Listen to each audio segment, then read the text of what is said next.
Goeiemôre. Ek lees saam met u uit die woord van die Here uit Haggai 1 en wel vanaf vers 4. Wat vir ons dan die volgende sê: So sê die Here, die Almagtige. Hierdie volk sê, dit is nie nou die tyd om die tempel te herbou nie. Wil jy aandag daarop vestig dat die woord hier sê, dit is nie nou die tyd om die tempel te herbou nie. Toe het die woord van die Here weer deur die profeet Haggai gekom. Is dit nou die tyd vir julle om in pragtige huise te woon, terwyl my huis in pyn lê? Daarom, so sê die Here, die Almagtige, neem ter harte wat met julle gebeur. Julle het baie gesaai, maar min geoes. Julle het geëet, maar nie genoeg gekry nie. Julle het gedrink, maar dors gebly. Julle het klere aangetrek, maar nie warm geword nie. Julle is soos 'n dagloner wat sy loon in 'n stikkende beursie steek. So sê die Here, die Almagtige, neem ter harte wat met julle gebeur. Gaan haal hout in die berg en herbou my huis sodat ek my eer kan ontvang en tevrede kan wees, sê die Here. Julle het 'n groot oes verwag, maar min gekry. En wat julle nog huis toe gebring het, het ek laat verdwyn. Waarom? Vra die Here, die Almagtige.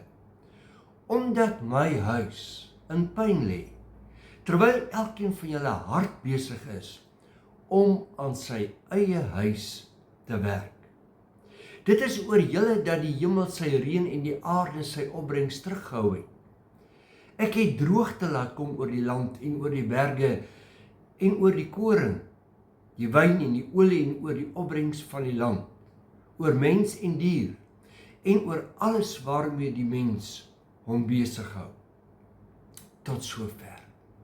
Ek wil dan graag met u gesels rondom hierdie gedagte. Jou leefwyse is spieelbeeld van wat vir jou belangrik is. Kan ek dan vanmôre aan jou 'n pertinente vraag stel? Wat is vir jou werklik belangrik in die lewe? Hoe belangrik is jou verhouding met jou vrou, met jou man, met jou kinders werklik vir jou? Maar bo dit alles, hoe belangrik is jou verhouding met God werklik vir jou? Ja, ek praat nie van kerk toe gaan nie. Ek vra nie vir jou of jy 'n lidmaat is van 'n kerk nie. Ek vra vir jou, hoe lyk jou verhouding werklik met die Here? Ek stel dit aan jou. Die mens het God nodig. Psalm 127 vers 1 lees ek hierdie baie bekende woorde. As die Here die huis nie bou nie, te vergeefs werk die wat daarin bou. As die Here die stad nie bewaar nie, te vergeefs waak die wagter. Vriend, as God sy seën of guns van ons as mens sou onttrek, sou ons die gevolge op baie vlakke van ons lewe ervaar en sien. Op die geestelike terrein gaan daar 'n geestelike verval wees, 'n morele verval. Emosioneel gaan ons skade ly. Liggaamlik gaan ons skade ly as ons God uit die prentjie neem. In ons geleesde gedeelte is daar 'n groot oproep tot bekering. Bekering van misplaaste prioriteite. Daarom dan die vraag, hoe lyk jou prioriteite vandag? Die volk Israel stel hul eie belange hoër as hul verhouding met God. Die eie ek, die selfsug kom tevoorskyn. En weet jy, nou kan ons so maklik onsself voordoen en sê maar, luister, ek gaan kerk toe. Ek woon selfs 'n Bybelstudie by.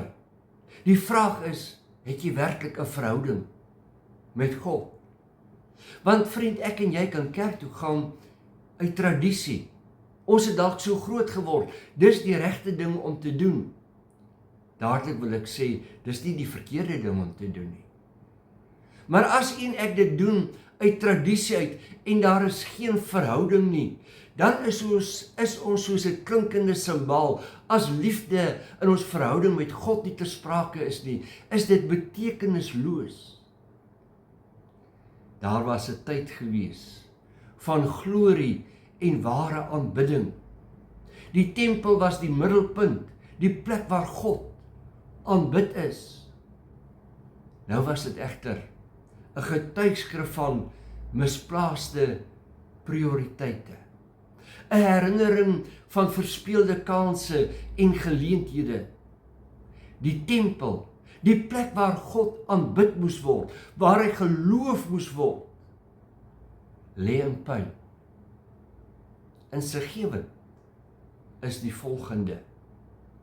Hoor wat sê die woord van die Here. So spreek die Here van die leerskare. Hierdie volk sê, nog het die tyd nie gekom. Die tyd dat die huis van die Here gebou moet word nie. Hulle sê nie, hulle sal nie bou nie. Maar, dis nie nou die tyd nie. Dis nie nou vir hulle gerieflik nie. Klink dit bekend? Ek is ten gunste van die bid hier. Ek is ten gunste van die woordskool. Ek is ten gunste van kerk toe gaan. Ek is ten gunste daarvan om my samewerking te gee, maar net nie nou nie. Daar is nou ander dinge wat meer belangrik is vir my. Sien, dit is baie maklik om verskoning te maak as ons God nie wil gehoorsaam nie. Ons kan skuil agter familieverpligtinge, werkslading. Weet ons sê ons baie keer, jy weet as dinge reg uitwerk, dan sal ek die volgende doen. Dan sal ek kerk toe gaan. Dan sal ek die Here voluit dien. As die volgende gebeur, ek stel my belange, my prioriteite voor my verhouding met God. Kom ons kyk vir 'n paar oomblikke na die gevolge wanneer ons prioriteite verkeerd is. 1. Daar is 'n verlies aan intimiteit met God. Sien, sonder God se guns raak ons verhouding versteur. As daar nie 'n intieme verhouding is nie, voel jou gebedslewe leeg. Daar is 'n verlange na die teenwoordigheid van God, maar dit voel vir jou, jy bid teen die dak vas. Daardie innerlike vrede, die leiding van die Heilige Gees verdwyn. Hoekom? Omdat jy God so 'n bietjie een kant toe skuif. Daar is ander dinge wat vir jou belangriker is. Die gevolg is 'n innerlike leegheid. Ja, sonder God se guns voel die mens dikwels verlore, doelloos, word jy vasgevang in depressie en angs. Daar is 'n verlies aan hoop. Die toekoms lyk ewe skielik so donker. Jy voel so hopeloos. En die gevaar is dat die mens sukkel om sin en betekenis in lyding te vind. Wanneer dinge so 'n bietjie skeefloop, wil ons handdoek ingooi. Hoekom? Want jy's nie geanker in 'n verhouding met God nie. Sy woord raak vir jou 'n bysaak, soms net 'n Sondag aangeleentheid. As ons verhouding met die Here een kant toe skuif, is daar 'n toename in chaos en onreg in die lewe. Sonder God se seën is daar morele verval. Daar is 'n verval in gemeenskappe. Ons word selfgesentreerd. Geweld neem toe. Verdeeldheid neem toe. Mense verloor hulle empatie, genade en vergifnis. Daar is 'n verlies aan voorspoed. Sien, sonder die seën van die Here kan jou arbeid vrugteloos wees. Daar is geen selfbevrediging in dit wat jy doen nie. Jy bestaan bloot net. Dis maar net nog 'n dag. Jou beste pogings voel vir jou soos 'n mislukking. Daarom is dit nodig dat u en ek so 'n bietjie moet tyd maak vir self-evaluering. So 'n bietjie die hand in eie boesem steek. Kyk na die gevolge van jou optrede. Kyk na dit wat jy sê. Hoor hoe jy praat met ander. Wat is die getuigskrif? Tot watter gevolgtrekking kom mense as hulle na jou luister? Hoor hulle negativiteit of hoor hulle dat jy positief is oor die lewe? Hoe praat jy rakende jou man, jou vrou, jou kinders, jou werkgewer? Tot watter gevolgtrekking kom mense? Evalueer hoe jy jou tyd spandeer, jou geld, jou talente. Evalueer wie jou vriende is. Is dit dalk so dat jy geken word aan jou vriende? Wat is die doelwit van jou lewe? Waarheen is jy op pad? As God nie eerste is op jou prioriteitslys nie, is die vraag, hoekom nie? Wie het hom verwyder? Jy? Ja, luister mooi, jy het hom verwyder. Wat belangrik is vir jou, weerkaats. Dit word weerkaats deur dit wat jy sê, dit wat jy doen. As jy sê dat mense vir jou belangrik is, jou man vir jou belangrik is, kan jy deur jou woorde, deur jou optrede, bevestig dat jy vir hom of vir haar lief is, dat jy hom of haar sal bystaan te alle koste, of spreek jou woorde en jou dade van die teendeel. Maar nou wil ek nie op 'n negatiewe noot afsluit nie. Ek wil sê, daar is hoop. Die skrif wys dat selfs wanneer God sy guns onttrek, dit dikwels met 'n doel is. En wat is hierdie doel? Hierdie doel is om die mens tot bekering te bring, om honger na sy teenwoordigheid te wek, en om die hart weer sag te maak.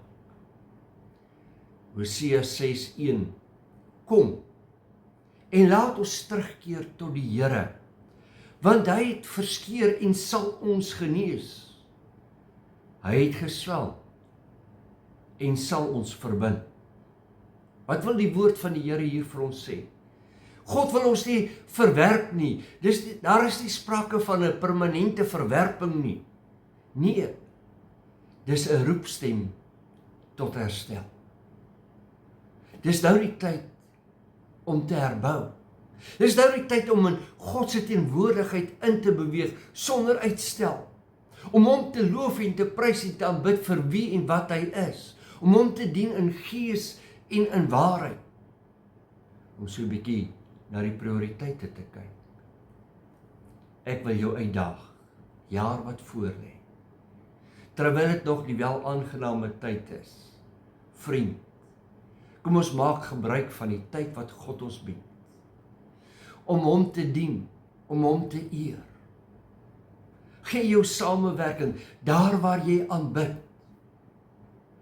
Bied jou hulp aan. Woon die Bybelstudie by. Die bidure by, woon die dienste by. Gee jou ondersteuning op elke terrein. En dan praat ek nie net van die kerk nie. Ek praat van oor die algemeen. Wees jy daar die vonk wat die brand veroorsaak van liefde, van genade, van samewerking.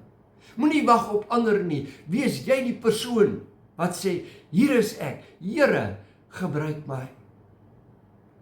As ek sou kyk na ons geleesde gedeelte, wil ek vir u sê, as u en ek God een kant toe skuif, is dit nie God wat daardeur benadeel word nie, maar ek en jy. Kom, terwyl ons nog die asem het, terwyl ons nog die krag het, kom ons wandel in die weë van die Here en gee aan hom die eer wat hom toekom. Laat ons daardie lig wees, die sout wees, waartoe hy ons geroep het. Amen. Kom ons bid saam. Vader, die lof, die eer en die dank behoort aan u. Ons bely ons afhanklikheid teenoor u. Sonder u kan ons nie, sonder u wil ons nie. Here, ons wil aanmeld in hierdie jaar vir diens. Skenk aan ons die genade, die gesondheid, die wil om u wil te wil doen. Bid ek in Jesus naam. Amen. Jy moet mooi loop. En mag jy die guns van ons hemelse Vader ervaar in hierdie jaar. Vrede vir jou en jou gesin. En onthou, die Here het jou baie lief. Mooi loop.